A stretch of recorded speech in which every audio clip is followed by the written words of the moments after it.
और वैसे भी मुझे कोई शौक नहीं है ऐसे बीच रास्ते पे किसी को डिस्टर्ब करने का और इतना बड़ा झूठ बोलने का। तुम्हें पता नहीं होगा ना कि ये शादीशुदा है।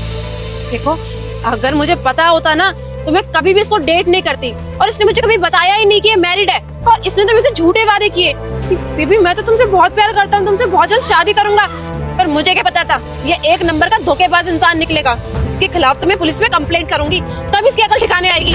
पुलिस में कंप्लेन तो इसकी करनी पड़ेगी, लेकिन तुम अकेले नहीं करोगी, मैं भी करूंगी, क्योंकि इसने धोखा मुझे भी दिया है। तुमसे जो वादे किए मुझे नहीं पता, लेकिन मेरे साथ तो इसने 7 फेरे लिए थे। मुझे माफ कर दो बेबी, मुझसे बहुत प्यार करता हूँ, आइंदा कभी ऐसा नहीं होगा, मुझसे बहुत बड़ी भूल हो गई। चिराग, माफी मांगने का ना कोई फायदा नहीं है, और ना ही कुछ एक्सप्लेन करने का, क्योंकि मैंने अपनी आंखों से सब कुछ देख लिया है। तुम मुझे चीट कर सकते हो तो तुम किसी को भी चीट कर सकते हो, और वैसे भी जब तुम एक बार मेरे नहीं हुए तो दोबारा यकीन करके क्या ही करना। वो सुना है ना, कुत्ते की पूंछ कभी भी सीधी नहीं होती, वही हाल है तुम मर्दों का। इसका तो मुझे नहीं पता, लेकिन मैं तुम्हारे साथ 1 मिनट और नहीं रहूंगी।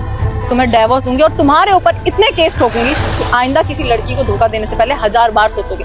जेल के इतने चक्कर लगाओगे ना कि तुम्हारे पास इतना टाइम ही नहीं होगा कि तुम कुछ और सोच पाओ। मैं जा रही हूँ, डिवोर्स के पेपर भिजवा दूंगी। बेबी सुनो तो सही, बेबी। देविका, तुम तो मेरी बात समझ सकती हो, अब मेरी बीवी भी मेरे को छोड़ के चलेगी, तुम मुझसे शादी कर लो। तुम ना इसी लायक हो।